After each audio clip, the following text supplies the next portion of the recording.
বাবুর জন্য রান্না করছিলাম, তার জন্য কিছু জিনিস আগে থেকে কেটে নিচ্ছি।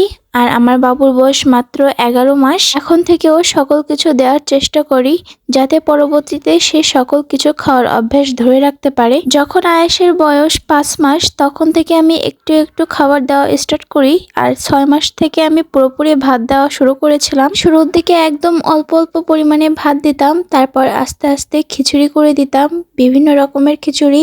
মাঝে মাঝে এমনি চাল ডাল দিয়ে খিচুড়ি করে দিতাম, সবজি খিচুড়ি করে দিতাম। যখন সেগুলো খাওয়া পছন্দ করলো, তখন তার ভিতরে আস্তে আস্তে মাছ দেওয়া শুরু করলাম, একটু ডিম দেওয়া শুরু করলাম। আর আলহামদুলিল্লাহ, তাকে কখনো ফর্মুলা দুধ খাওয়ানোর প্রয়োজন পড়েনি। যখন বাবুর বয়স 8 থেকে 9 মাস, তখন থেকে ওকে আমি আলাদা করে সবজি করে দিতাম, আর তার ভিতরে একটা করে ঝাল দেওয়ার চেষ্টা করি। অনেকে বলেন যে আলাদা করে তরকারি বা সবজি রান্না করে দিলে বাচ্চারা পরবর্তীতে কিছুই খেতে পারে না। এই কথাটি ভুল। আপনারা যেরকম অভ্যেস করবেন ঠিক তেমনই হবে। আমি রান্না করে দিই, কিন্তু তার ভিতরে একটা করে কাঁচা ঝাল দিয়ে রাখি, যাতে পরবর্তীতে আমাদের খাবারই তৈরি করে ওকে দিতে পারি, আর পরবর্তীতে যেন কোনো সমস্যা না হয়ে থাকে। আমি যে অলওয়েজ ওর জন্য আলাদা করে খাবার তৈরি করি ঠিক তেমনটা না। আমি মাঝে সাঝে ওর জন্য আলাদা করে খাবার রান্না করে দিই, যেটা অনেক স্বাস্থ্যকর হয়ে থাকে।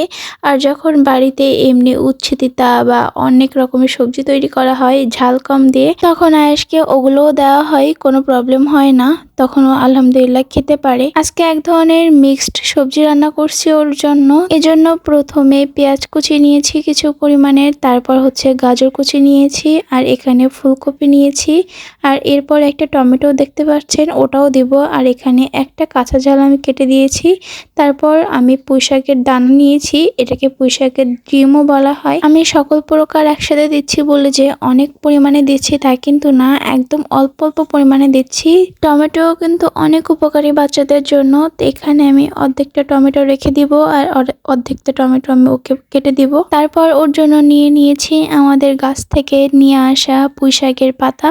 এটাও কিন্তু বাচ্চাদের অনেক উপকারী। আর আমার বাচ্চার একটু ব্লাডের সমস্যা, মানে ব্লাড কম, তো এই পুঁইশাকের পাতা কিন্তু অনেক উপকারী। এখানে 5 থেকে 6টা পুঁইশাকের পাতা নিয়ে নিয়েছি, সেগুলো এখন কুচি কুচি করে কেটে নেব। কাটার সময় হঠাৎ আমার মেজো বোন এসে দেখালো যে আমার এখানে 1.3K হয়ে গিয়েছে। থ্যাঙ্কস ফর লাভ। যারা আমাকে ভালোবাসেন তারা আমার এই বাবুর পেজটাকেও সাপোর্ট করে দিবেন। এখানে আমার পুঁইশাকের পাতা কুচি করা শেষ। তারপর কেটে নিব আলু।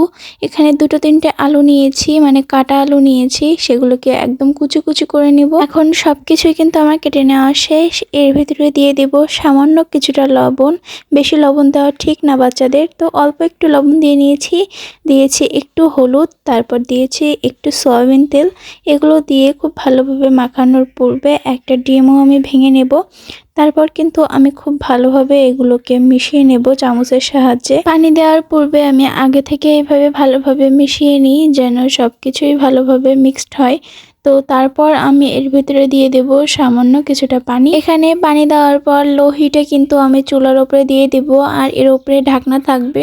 একমাত্র 10 থেকে 15 মিনিট টাইম লাগে বাচ্চার এই খাবারটা রেডি হতে। তো আপনারা চাইলে কিন্তু আপনাদের বাচ্চারও এভাবে রান্না করে দিতে পারেন। আসলে খেতে অনেক সুন্দর হয়, ভালোও লাগে। তো আল্লাহ হাফেজ।